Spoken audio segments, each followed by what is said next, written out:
ساکن ملا عزیز آباد چھور کالونی خلاباد ٹاؤن شپ ضلع ہری پور۔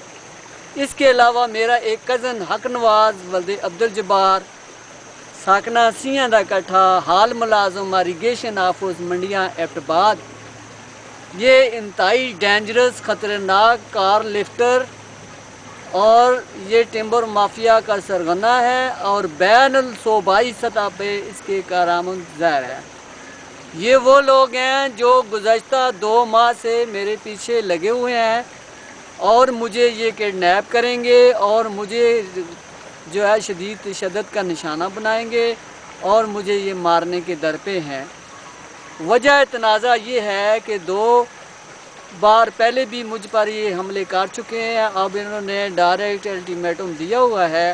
اور انہوں نے محاصرہ کیا ہوا ہے۔ جب بھی میں کورٹ کی عدالت کی تاریخوں پہ پیش ہوتا ہوں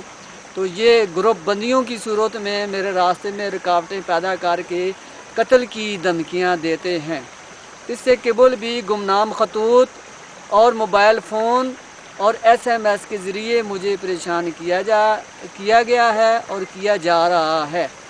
اور مجھے خدشہ ہے کہ آئندہ 1-2 ماہ میں 2 ہفتوں میں 2-4 دنوں میں یہ مجھ پر یہ حملہ آور ہوں گے۔ میں نے اس سے قبل supreme court of Pakistan Iftikhar Muhammad Chaudhry اور chief justice high court Ijaz Afzal Khan, session جج Haripur Shabbir Khan, DPO Haripur, DIG Abbottabad, IG Peshawar اور حکومت پاکستان وزارت داخلہ اور صوبائی سطح پر میں تمام ہائی اتھارٹیز کو ارباب اختیارات کو اپنی یہ فریاد پیش کر دی۔ اس سے قبل تاریخوں پہ پیش ہوتا ہوں اور متعلقہ جج صاحبان کو بھی بار بار اطلاع کر رہا ہوں کہ میری تاریخ پر پیشی پر آنے سے یہ مجھے رکاوٹ ڈال رہے ہیں۔ کل کو اگر میرا کوئی مسئلہ یا اس طرح ہو تو اس کے ذمہ دار یہ لوگ ہیں۔ اب صورتحال یہ ہے کہ جس فیملی کا جس بچے کا مقدمہ کر رہا ہے عثمان علی کون ہے، اس کا باپ کون ہے؟ ایک طرف تو میں نے اس کی خرچہ ادا کر رہا ہوں، دے رہا ہوں، دوسری طرف اس سے ملاقات بھی نہیں کروائی جاتی، اور محترمہ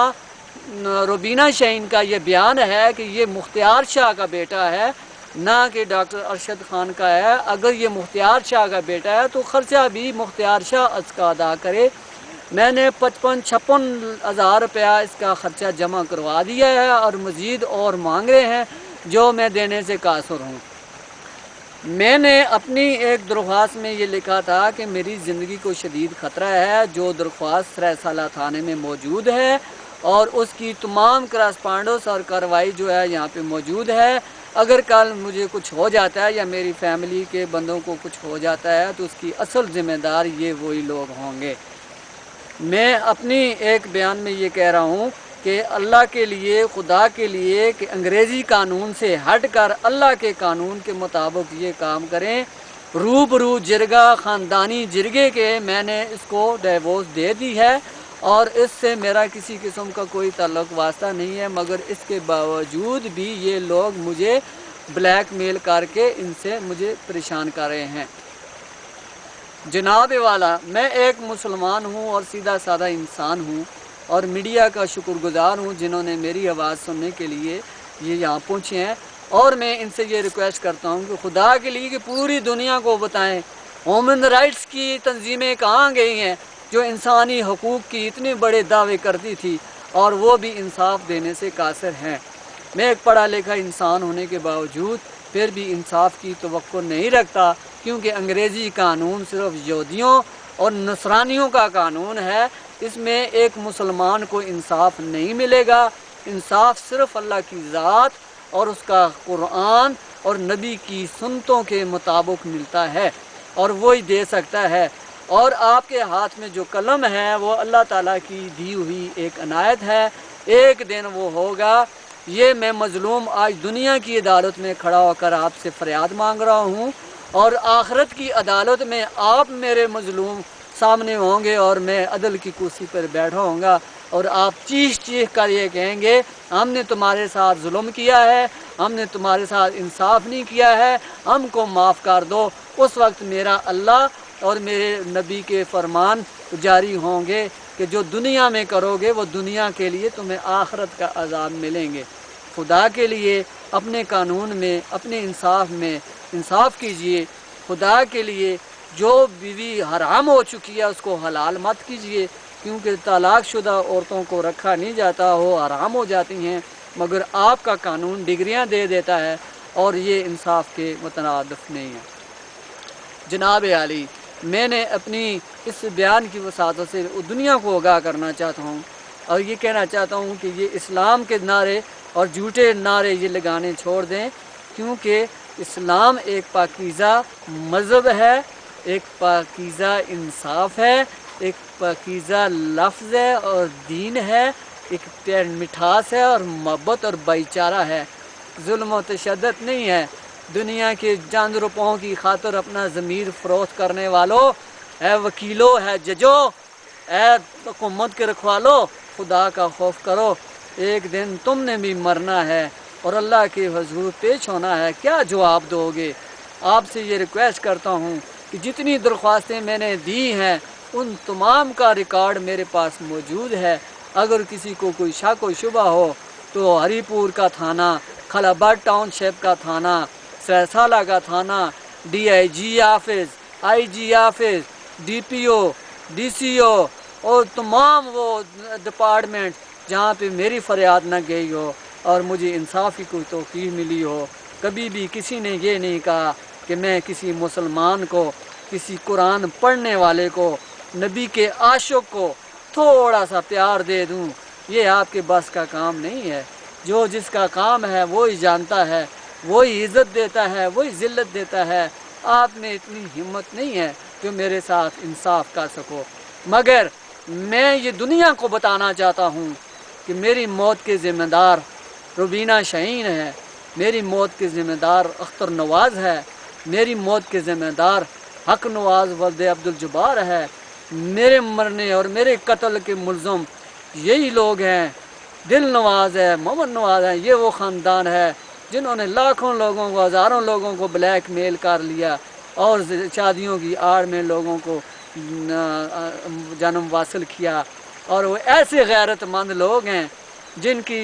بہن مہینے میں 2 مہینوں میں ابارشن کرواتی ہے۔ شرم کی بات ہے، اسلام کے تقاضوں کے خلاف ہے۔ یہ تو یہودی ہیں، یہ تو مغرانی ہیں، ان کا کیا مذہب ہے، کیا دین ہے؟ جن کا دین نہیں ہے، مذہب نہیں ہے، وہ کسی کے ساتھ کیا کریں گے؟ میری تو ایک زندگی ہے، زندگی تو ایک اکیلی ہے، کہ آج نہیں تو کل، کل نہیں تو پرسوں، زندگی تو خدا اور موت کی ہے۔ اگر ان کے ہاتھوں میری موت لکھی ہے، یہ بچ نہیں سکیں گے۔ اگر دنیا میں یہ چھپ جائیں گے، آخرت میں میرے مجرم ہوں گے، اور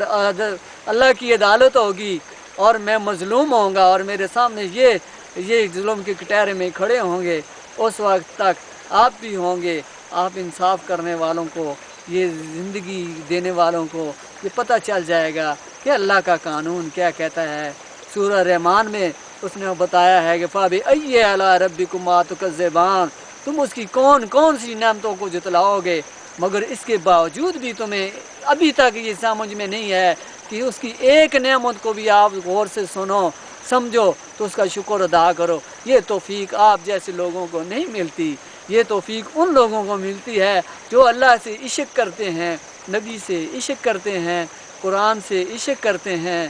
اور اللہ کی کائنات سے عشق کرتے ہیں۔ یہ ان کو پتہ چلتا ہے کہ فَبِأَيِّ آلَاءِ رَبِّكُمَا تُكَذِّبَانِ اس کا کیا معنی ہے۔ اور انگور کے ایک گوشے کو دیکھ لیں جس میں اتنی رس بھری ہوئی ہے، اور وہ رس ایک اللہ کی ذات نے بھری ہے۔ آپ ذرا بار کے دکھا دو تو مانو کہ ولی ہیں آپ۔ آپ کسی سے انصاف کر کے دیکھو تو مانو آپ ولی ہیں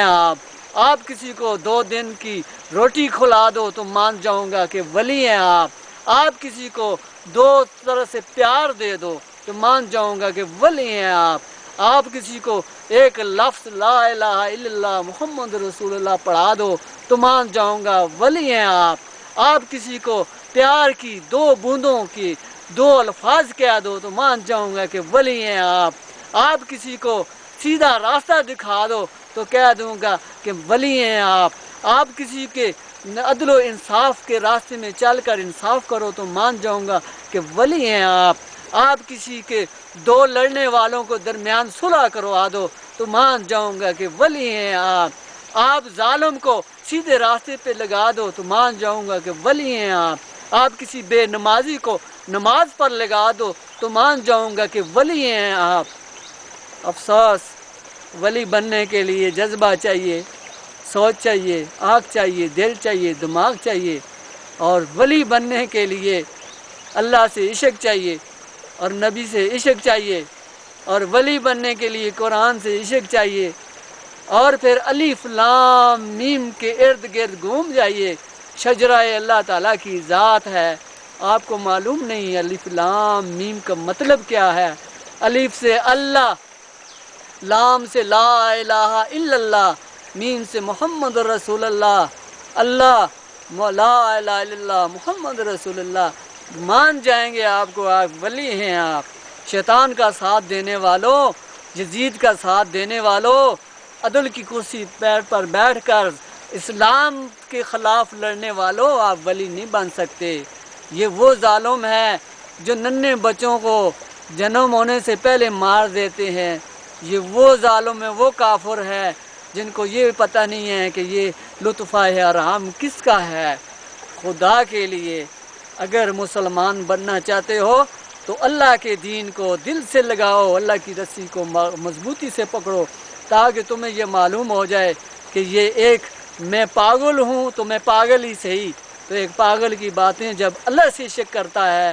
جو نبی سے عشق کرتا ہے، جو قرآن سے عشق کرتا ہے، جو موت سے عشق کرتا ہے، اس کو ربینہ شاہین اختر نواز اور حق نواز کیا ماریں گے؟ جن کے سر پہ اللہ کا پیار ہو، اللہ کی دعا ہو، نبی کا عشق ہو، قرآن کا عشق ہو اور ماں کی دعا ہو، وہ کبھی نہیں مار سکتا۔ آپ مجھے کیا مارو گے؟ میں تو پوری دنیا کو یہ بتانا چاہتا ہوں، یہ مجھے مارنا چاہتے ہیں، یہ خود ذلیل ہیں، ان کی کرتوت تو میں بے نقاب کر دوں۔ ایک ایک کارنامہ، ایک ایک کرتوت، ایک ایک ثبوت میرے پاس ہے، جو سیڈیز میں ہے، یوٹیوب پہ ہے، میڈیا پہ ہیں، میرے پاس فائلیں کی فائلیں بھری ہوئی ہیں، تو بتا دوں گا کہ کون کیا ہے۔ مجھے پتہ ہے کہ ولی کون بنتا ہے۔ ولی وہی بنتا ہے جس کے پاس دل ہوتا ہے، ولی وہی بنتا ہے جس کے پاس سوچنے کے لیے دل ہوتا ہے، دماغ ہوتا ہے، دھڑکنے کے لیے دل، سوچنے کے لیے دماغ، اور دیکھنے کے لیے آنکھ، سننے کے لیے کان۔ جو اللہ سے عشق کرتا ہو، دنیا اس کا کیا بگاڑ سکتی ہے؟ میں نے جو اپنی بات دنیا کو بتائی ہے وہ اپنے عقائد کو سامنے رکھ کر بتائی ہے، اور میں یہ بتانا چاہتا ہوں، میں دنیا کو یہ دکھانا چاہتا ہوں کہ انصاف اگر ہے تو اللہ کی ذات کے پاس ہے۔ روپوں سے انصاف خریدا نہیں جاتا، روپوں سے اللہ جی خریدے نہیں جاتے، روپوں سے دین خریدا نہیں جاتا، روپوں سے اسلام خریدا نہیں جاتا، روپوں پیسے سے قرآن خریدا نہیں جاتا، اس کے لیے انصاف کے لیے خریدا نہیں جاتا، پیسے خرچ نہیں کرنے پڑتے۔ چند روپوں کی خاطر ایک ذلیل جھوٹ تو بول سکتا ہے، ایک کافر جھوٹ تو بول سکتا ہے، ایک وکیل جھوٹ تو بول سکتا ہے، ایک موکل جھوٹ تو بول سکتا ہے، ایک جج اللہ کو حاضر ناظر کروانے کی تختی پڑھوا سکتا ہے، مگر وہ انصاف نہیں دے سکتا۔ انصاف تو صرف میری اللہ کی ذات دینے والی ہے، جو برحق ہے، وقت لا شریک اللہ ہے۔ حرام خوروں سے بچیے، ان سے محاسبہ کیجیے۔ اور کھلاباد ٹاؤن شپ ضلع ہری پور کا ایک گاؤں ہے، ایک دیہات ہے، یہاں پہ ظالم لوگ رہتے ہیں، یہاں پہ دین والا کوئی نہیں ہے، دو ملانے والوں کو نہیں ہے، کسی کے انصاف کرنے والے نہیں ہیں، کوئی جرگوئی نہیں ہے، کوئی مذہب